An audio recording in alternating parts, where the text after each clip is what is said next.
that time of year again where we look forward to the new year and set resolutions and try to better ourselves. I mean, it's a good idea. Arbitrary beginnings and ends are good times to change things. But if you're like me, the traditional resolutions don't really work.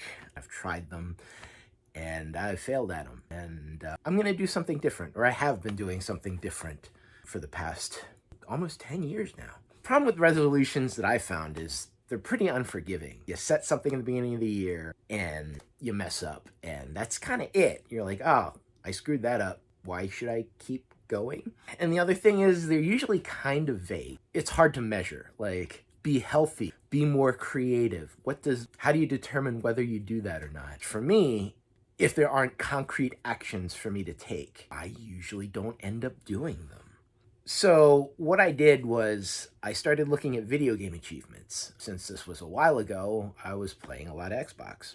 They were the first ones to come out with like a point system, and they made fun of it. But when I looked at them, I saw people going out of their way to get some of these achievements that really didn't mean much. You got a number of points that were displayed, and that was it, but it was enough to get people motivated. And I thought, oh, maybe there could be something there. And when I looked at them, they were usually things in addition to the game. You played the game, you got what you got out of the game, but then there were also these achievements that you can get. And they were things to get, usually, and not things to be lost. I thought that was a way better motivation than resolutions where you fail and that's it, you lost it. If you were trying to do something once a day, once a week for the entire year, you missed one and then it's like, all right, well, I can't do that anymore, so why even bother trying? The other thing that was interesting about video game achievements was they were measurable and they were concrete. You either got them or you didn't. You did the thing, they were pretty well defined. It was like, find 10 of these, 20 of those, find all of these. You either did it or you didn't. And part of that was it had to be coded, so they had to be something that was easy to define and then easy to determine whether or not you did it. The other thing that was interesting about that,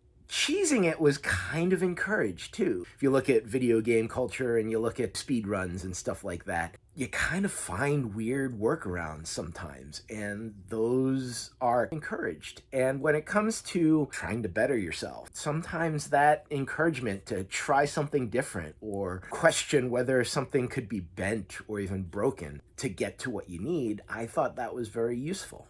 And they were just something that was there that gave you a little bit of incentive to say, hey, there's this stuff here, I could try for it if I wanted to. Basically, because I had Xbox achievements to draw from, and the way they did it was they gave every game developer 1,000 points per game to allocate that however they wanted to. You didn't usually see achievements that were more than 100 points, and there were a handful of things that were things that you would normally do playing the game. So it was a way to encourage people to play the game, or in the case of filling in for resolutions, to do the thing that you wanted to do to get better. In every game, there were achievements that you would get if you played through the game. If you're going through your life and there are major events that you should do, and you put them as achievements, it's a little reward to say, hey, you hung in there, you did the thing, you followed through with what obligation or commitment that you made that you should do anyway. And that's a good thing, right? Like you want that. And then there were the other ones where you got like a progressive point scale for achievements that built up. Like I remember in Assassin's Creed, there were all these feathers that you can find, and there were a lot of them. There were like hundreds of them. And there was an achievement if you got them all, but there were also achievements like if you got 10 of them, you got 20 of them, you got 50 of them, and the point values progressively grew, and that encouraged you to keep going. It wasn't like, oh, I'm never going to find all of them. It was, oh, well, I found 10 of them. The next one's only another 10, and then after that, it's like, oh, I found this many. By the time you get to the end, you're like, oh, I've got 50 left. That's not so bad. I could try and get the rest of them. I thought that motivation was interesting. So as an example, some of the normal progress ones. This year for me, it's going to be a rough year, but it's important to vote. So on my list for this year is going and voting and then surviving the election. If you have impending obligations, like if a friend or a family member is getting married, you say, all right, I'm going to go to their wedding. And you should. If you don't go, it hopefully isn't because you didn't want to go. It was because something happened. But either way, this is something that gives you a little more incentive to be like, yeah, you know what? This is something I really should go to. I also did this for things like when I was in grad school, write my thesis. Everyone has to write their thesis to get their degree. So, of course, you put in there, it's like, yeah, I want to graduate this year. So I got to write that thesis. And there's also aspirational stuff. Like, I really should go on a vacation. I'm going to go on vacation this year. It'll give you some incentive to go and enjoy yourself. If you want to learn something, you can say, I'm going to take a class in something. There are plenty of local craft centers, universities that offer continuing education, community colleges that offer classes that you can take. Say, all right, you know what? I'm going to take one of those classes, and then put that down and you'll have an incentive to do that. For me, there's always the, you know what? I need to update my website. I haven't updated my website in decades.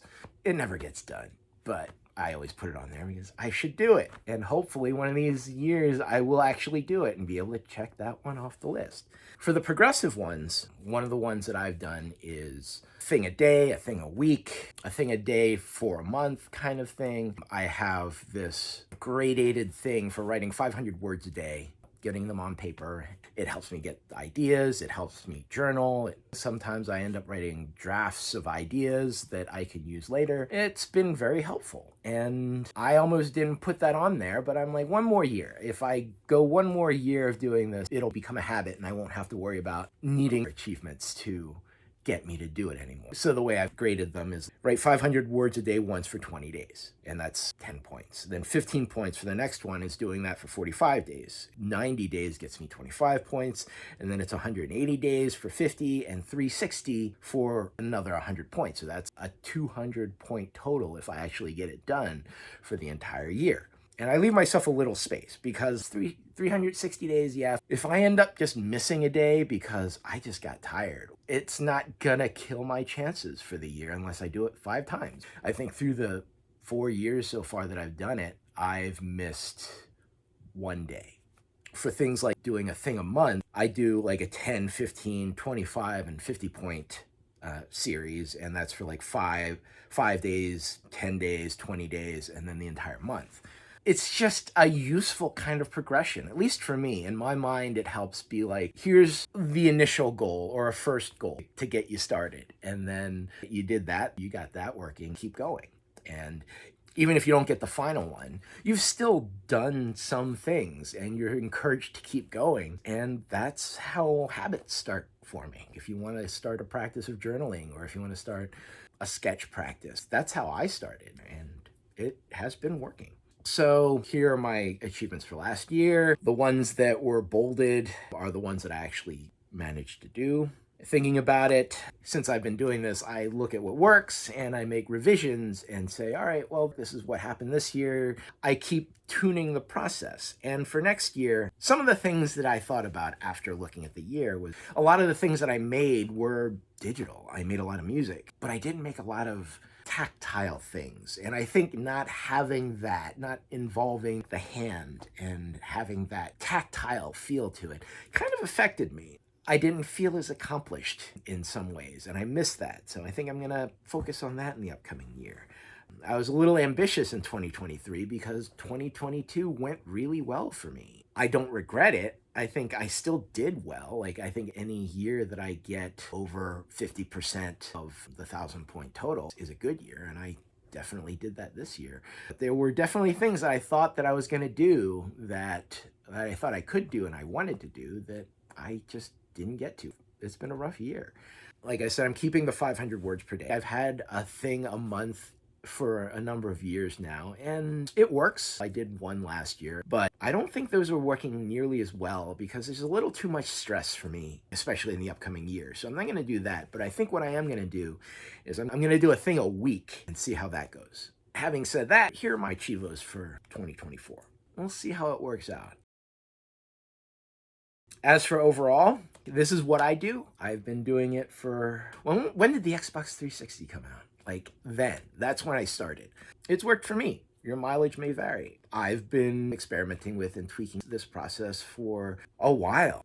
Compared to New Year's resolutions, absolutely. I can't remember many successes for New Year's resolutions, but I have a record of getting about half or more than half of what I set out to do. And that's great. That's a definite improvement over what I typically did when I set resolutions. It's arbitrary. You get to set what you're looking for. You get to define the terms. It's by you, for you. You get to have some control over that. It's a double-edged sword. Your only responsibility is yourself. These are things that I want to do, and they should be things that you want to do. I don't think you should be putting things on there that it's like, you know what? I really don't want to do this. If you want to set a goal, I think for me, what I need to do is I need to find a way to be like, this method makes me excited. This is compelling. There is something in me that says, I want to do this. So yeah, this is what I do. Thought I'd share it. If you want to try it, go ahead, make your own rules. Set point totals, set goals. I used to give them funny little names. Like I remember when I was playing Xbox, you would, in the middle of the game, you would have like this box that would pop up that said achievement unlocked, and it would have some witty name in there. Like when I first started this, a part of the fun and the joy about it would be moments in my life where in my head there would be a little window that popped up that said achievement unlocked, and it would be one of my New Year's Cheevos. Happy New Year. Wishing you the best. We'll see how this goes.